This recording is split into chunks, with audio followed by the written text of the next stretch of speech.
Martha, we've had a bit of feedback on X. Yeah, go on.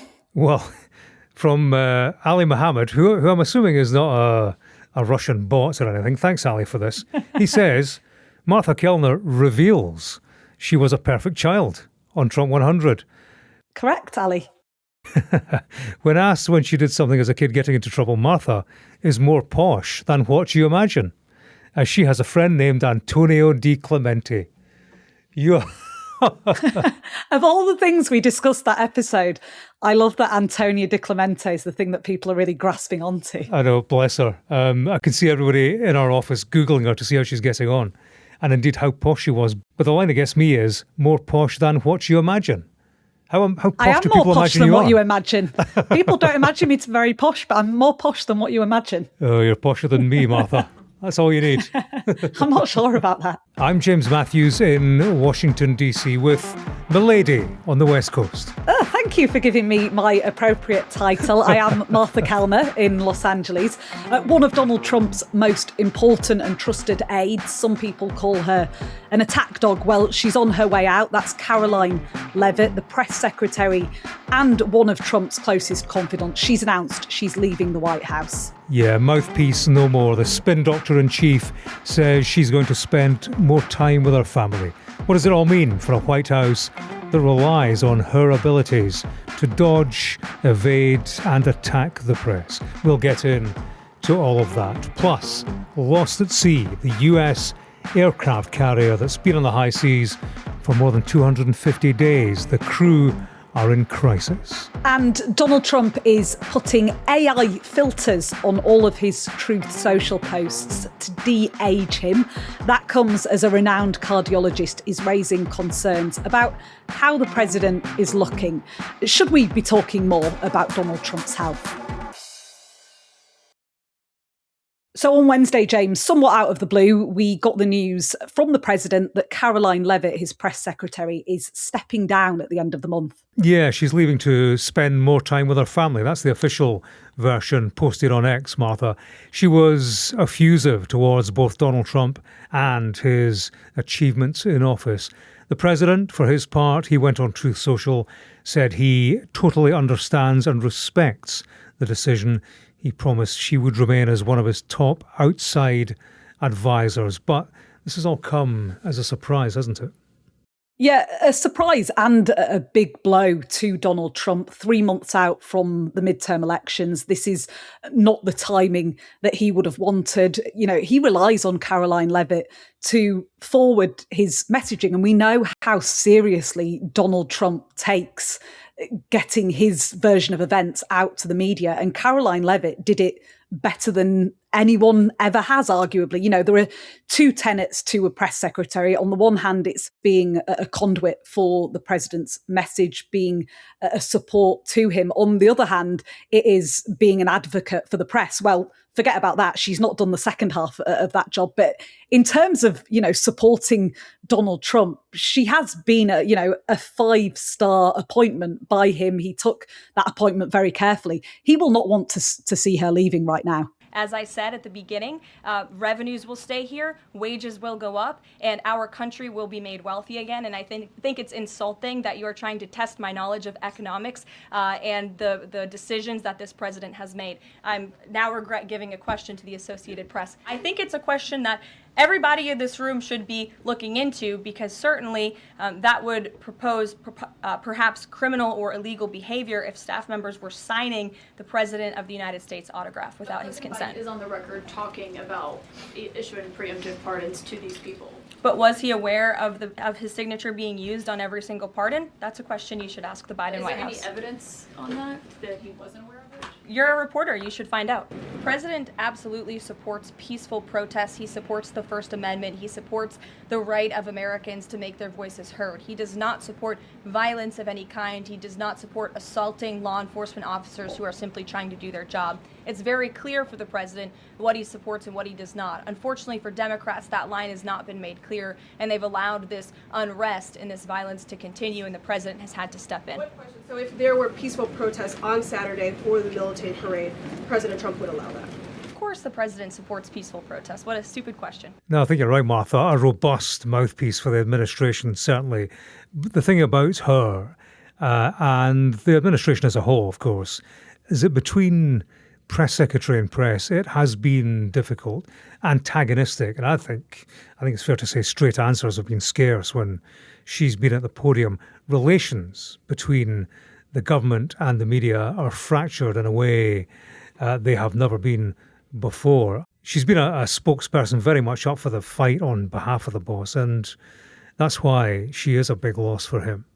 Mm-hmm. She's done a phenomenal job at times defending the indefensible. You know, she goes up there, it doesn't matter what Donald Trump does, she will be there to defend his message, as you say, to attack the media. You know, she talks about the liberal media, she calls people traitors and treasonous, and sometimes it is hard to believe, given how good she is at that job, just how inexperienced she was coming into it. You know, this is not a veteran of the communications industry, this is a 28-year-old. But you know, when I speak to people back home and I say, you know, she's only 28 years old, they can't believe it because of how mature she is in that position in terms of, you know, the way she delivers his message. Yeah, 28 years old, the youngest ever press secretary. I do think, Martha, I think she and they have a lot to answer for. That White House briefing room, of course, it's where journalists, representatives of the public get to interrogate the government, to shine a light on what that government is up to. Karoline Leavitt, yes, has been effective, but I think to the detriment of us all. You don't often get a straight answer from her, and you frequently do get untruths. And I think once you lose the moral inhibition around telling outright lies, there's no question that is difficult to answer. You say what you want. It's one thing, you know, trying to flannel or soften the message, and we see that in politics across the board, but to hoodwink the media and public on a consistent basis, and that's what she's done, is bad. It's bad for relations with the press and ultimately credibility of government. That briefing room, there's much about it, that process that has become, frankly, I think, a farce. There are lies told at the podium and everybody knows it. That's the thing. You know, it's no crucible of truth or accountability. It's actually a charade, more reminiscent, I think, of Saddam's Iraq. Remember Comical Alley? So I think they should be condemned. They are stupid and condemned. A man who lied through his teeth. Yeah, she's played her part in making this the most difficult White House to trust the word of in living memory. You know, she, as you say, tells untruths up there on an almost daily basis. And we've seen that come to the fore recently with the story about Air Force One, the Qatari plane, and Donald Trump switching via, the catering truck. And you used to have a situation in the past where the White House could tell the travelling press, who also, you know, sit on that plane, something and agree to, you know, keep it under wraps for security reasons, and then come to an arrangement where maybe that story can be broken down the line. Well, that situation just doesn't exist with this White House, because how a journalist is supposed to trust what they're offering in terms of explanations, we just don't know. And that's a problem for the public, because the public can't trust this White House either. And as you say, you know, Karoline Leavitt has been an instrumental part of that. She is at the forefront of the communication strategy of this White House. Yeah, it's a strategy that churns out lies routinely. And that's something that, you know, you just do not do. As you say, Martha, you massage the fact. I mean, we see that all over politics, that PR spin where you try to get the best of the message out there. But lying that's a red line. Not for the Trump administration, for whom it happens on a routine basis every day, like it doesn't matter. I do wonder if one of the positives for the Trump administration in losing Karoline Leavitt from that position, and that will hurt Trump because she is formidable, but I do wonder if, because he is the subject of so many negative headlines at the moment, you know, on Iran, on prices, poll ratings, on that aircraft switch in Turkey, the messaging has got pretty awkward around Donald Trump.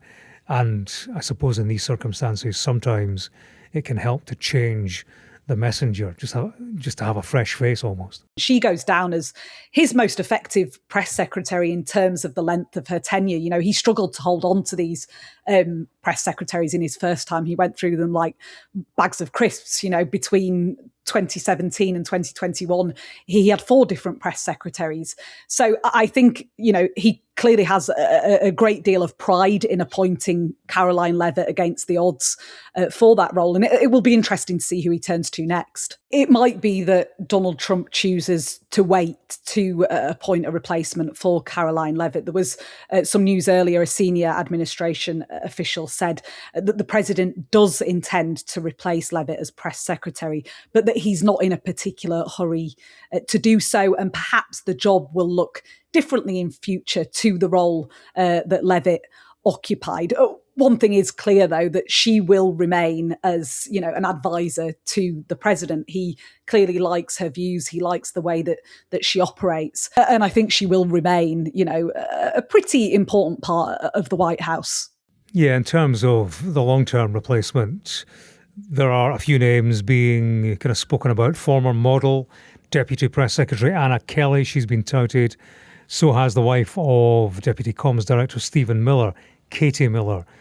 She's got a successful right-wing podcast. She was Vice President Mike Pence's press secretary during Trump's first term. Also speculation about Trump's former personal lawyer, Alina Habba, the chat that she could be the next in line. I wonder how that might work for us, Martha, because Alina Habba, her family live in London. I've interviewed her, and her family watch Sky News.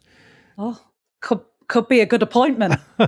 Maybe, just maybe, one day we'll go down to that briefing room with our hands stretched in the air like a primary school child, bursting with the answer, and we'll get called upon, because with Karoline Leavitt, it happened very rarely.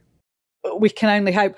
One other thing that Leavitt's departure has shone a light on is just how poor the maternity cover provision is in the United States. So Karoline Leavitt says that she's leaving to spend more time with her 2 young children. She's got a young son and a daughter who is just 3 months old. And Karoline Leavitt took 1 month maternity leave. And we understand that during that time, Donald Trump was ringing her repeatedly to ask advice, to ask questions, and to ask when she was coming back. And it is one of the things that puzzles me and depresses me most about this country, is just how poor the maternity leave is. You know, there is on a national level, there is 0 paid maternity leave in the United States. What women do get is 12 weeks of unpaid job protected leave. So that means they can go off for 12 weeks if they want. That's 3 months. That's no time at all, really, when you've just gone through childbirth, when you're trying to bond with your new child. And then when they come back, you know, you won't have been paid, but you will get your job back. But only if you're part of a company which has more than 50 employees. There are some sort of state level differences. In California, you do get paid maternity leave, Washington, DC as well, or other places too. But on a national level, no paid maternity leave. And I just think for a first world country, that is disgusting. I remember being in a bar in Nashville, Tennessee a few years ago, and there was a woman behind the bar, and James, she was, you know when you see people and they're ready to give birth, and I got chatting to her, and I said, sorry, if you don't mind me asking, you know, when are you due? And she says, oh, I'm actually over. She was like, I was actually supposed to give birth a couple of days ago. And she's working behind the bar. And she said she was quite literally working until she gave birth so that she could take a couple of weeks off, totally unpaid. But she just didn't have enough money. She's single mum, no support, no sort of wider family support. And that is just unforgivable in such a wealthy country, isn't it? I think if Karoline Leavitt wants to down the road, maybe she could say, you know, if she had have had a little bit of extra time off, if her boss hadn't have been calling her during her very limited maternity leave, maybe she would have come back to this job that she, you know, says that she loves so much. So, yeah. Yeah, grim indeed. It is. That's a big issue. I suppose with Karoline Leavitt's departure, there is the question as well, you know, is there a pattern here with the number of senior women leaving this Trump administration? Kristi Noem, She left the Department of Homeland Security. Attorney General Pam Bondi, Tulsi Gabbard left National Intelligence. Lori Chavez de Raymer, Labour Secretary. They've all left Trump's team, all replaced by men. Yeah, I guess where Leavitt differs from the rest is that it doesn't feel like she was forced out, does it? It feels like this was a very civil parting of ways. And actually, I think Donald Trump would have liked to keep hold of her. Martha, I'm not sure how closely you follow Donald Trump's Truth Social posting these days. Not that closely. For my mental health, you understand. Yeah, I get that. Well, I can tell you he's been posting pictures of himself playing golf with the likes of former champion Gary Player. Sounds innocuous enough, except the images have been heavily edited to make him look younger. Donald Trump, that is, not Player. Now, I see people doing this all the time, influencers on Instagram and TikTok, and they put the different filters on. But this is the president, for God's sakes. He shouldn't be so vain to be touching up his pictures. But there's a serious point behind all this, because there's a piece this week written by cardiologist Dr. Jonathan Reiner in the New York Times. And he outlines what are some very genuine, serious concerns for the health of this president. Yeah, Dr. Reiner, he's the professor of medicine and surgery at George Washington University. It's one of the big unis here in DC. He is the cardiologist, or was the cardiologist, to the former Vice President Dick Cheney. Cheney, of course, was George W. Bush's vice president, a man who had 5 heart attacks, Cheney. His first was at the age of 37. So Dr. Rayner, he has experience. He is an authority. And he reckons this president and his physicians aren't being honest enough about Trump's own health. Yeah, you might remember in May of this year, Dr. Sean Barber-Bella, who is the physician, the personal doctor to the president, he wrote that Donald Trump remains in excellent health and that his demanding daily schedule, including multiple high-level meetings, public engagements and regular physical activity, continue to support his overall well-being. But Dr. Reiner says that this is not the case. He points to the swelling in Donald Trump's legs, the bruising, those pictures that we've all seen of the bruising on his hands, and the medical imaging that Trump has undertaken for no apparent reason. So how do we know that what Dr. Barber-Bella is saying is true? After all, Franklin D. Roosevelt hid the fact that he was in a wheelchair from the American public. JFK was a sick man as well. Grover Cleveland had secret cancer surgery while he was commander-in-chief. And of course, more recently, Joe Biden, hid his various ailments from the public as well. Dr. Rayner, he also points to, I think, what we've all seen recently, this business of the president falling asleep in the Oval Office. We saw it this week. We've seen it in previous weeks. He suggests that sleep apnea might be a cause of this. And he also makes the point that untreated sleep apnea, if that's what it is, that can lead to serious cardiac and cognitive issues. So, ongoing questions. What don't we know about Donald Trump's health? Why are his medical team so keen to keep us in the dark about it? It's an issue that's not going away for a president of his age. I know we sometimes moan about the relentlessness of our jobs. We do. But a bit of a reality check from the crew aboard USS Abraham Lincoln, who have been stuck at sea non-stop now for 250 days. Yeah, you have to feel sorry for them, don't you? Martha, was once on the USS Theodore Roosevelt. It was during the Afghanistan war, and jets were taking off to bomb Afghanistan. I was on that for 3 nights, if I recall correctly. And I have to say, now, a fantastic experience just to be there and see it all in action. But after 3 days, I was glad to get off. Because see it's like a floating mini city, but it's just very claustrophobic. You've got somebody in your face the whole time. Wherever you go, corridors, rooms, queues, just somebody in your vicinity the whole time. And I just thought after 3 days, I was relieved to just get a bit of fresh air and get a bit of space. The notion, the prospect of being trapped for 250 days It doesn't bear thinking about for me. Yeah, I struggle on the Dover to Calais ferry, so it's definitely not for me.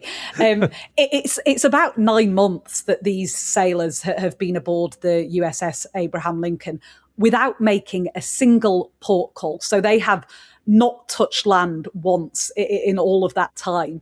This carrier, it's based at the moment in the Middle East. It has a crew of around 5,000 sailors and Marines. No clarity for these men and women as to when they'll return to land. And it's clearly starting to get to a lot of them. The conditions on board apparently are deteriorating significantly. Yeah, it's hugely concerning. A sailor went overboard last month from the ship. He was on an extended deployment for the Iran war. He was rescued, but there are reports that multiple sailors are struggling with their mental health. The US Navy is having to reject allegations of people on board having suicidal thoughts. Yeah, various families of those on board the USS Abraham Lincoln have been speaking to military publications here in the US. The wife of one of the sailors on board said that he sent a text to her saying, "I don't want to wake up tomorrow."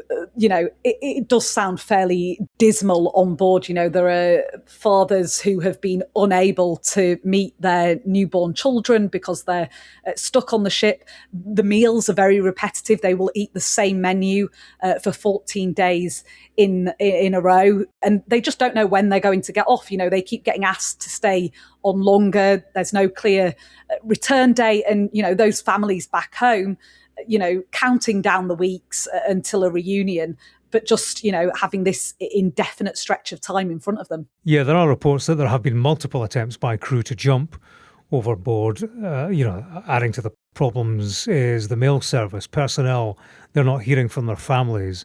And on top of that, as you touched on, Martha, trouble with basic supplies on board. We've seen pictures online of rotten meat being served as food with very small portions as supplies run low. This is a far cry, isn't it, James, from those stories of a couple of months ago about Pete Hegseth spending $9 million on lobster and crab legs for the military and these grand meals, and $100,000 Steinways being bought for the leader of the Air Force. These are basic necessities that are missing on board this ship, and there is pushback happening. The Democratic Senator Richard Blumenthal, he's leading a campaign to raise awareness of what's happening on board. He has written to Defence Secretary Hegseth saying there is widespread reports of shortages of basic supplies, water contamination, plumbing issues, deteriorating mental health and deck safety concerns. Democratic Representative Mike Levin of California, he said that one family told him that sailors are so worn down that the recommendations of the doctor on board is for the ship to head back to port before people start losing their minds. It's not what you'd expect of what the Trump administration keeps saying is the best military in the world. Yeah, let them eat lobster, says Pete Hegseth.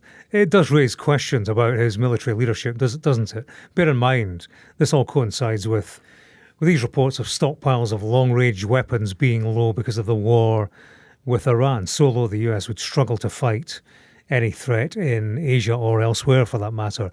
It does call into question strategy, forward-thinking, military nous. What you would hope would match the rhetoric coming from the likes of Hegseth and indeed Trump himself. There are clear indications that the big talk isn't necessarily backed up by the planning. The White House obviously recognises that at the very least this is a public relations problem for them, because as we speak, James, the USS George Washington has started moving towards the Middle East where the USS Abraham Lincoln is to provide relief to that crew. Yeah, land ahoy, long overdue. Before we go, Martha, what's your recommendation for this week, by the way? Oh, yeah, this is the newsletter for insider subscribers. I have to say, being asked to provide a recommendation every week for the newsletter is making me realise how boring I am. Because a couple of weeks ago, I recommended sauna and cold plunge as an activity. And last week, I recommended bedazzling. Do you know what bedazzling is? No, tell me. So bedazzling is basically you take an ordinary everyday object, a Tic Tac box, whatever it is, a car key, and you stick gems to it with, bits of almost like nail glue. You stick the gems around it and you make everything just look a little bit shinier, a little bit brighter, and it is supposedly very good for your mental health. Yeah, until somebody says, I'll sell you that Tic Tac box and a candle for $1,000. Exactly. What's yours? Well, my recommendation, actually, I don't know what it's going to be this week, but I'm going to try very hard because what have I had? Peter Asher, recommended that Peter Asher film. Slightly pretentious, so I thought, well, that's good. That'll make me look good.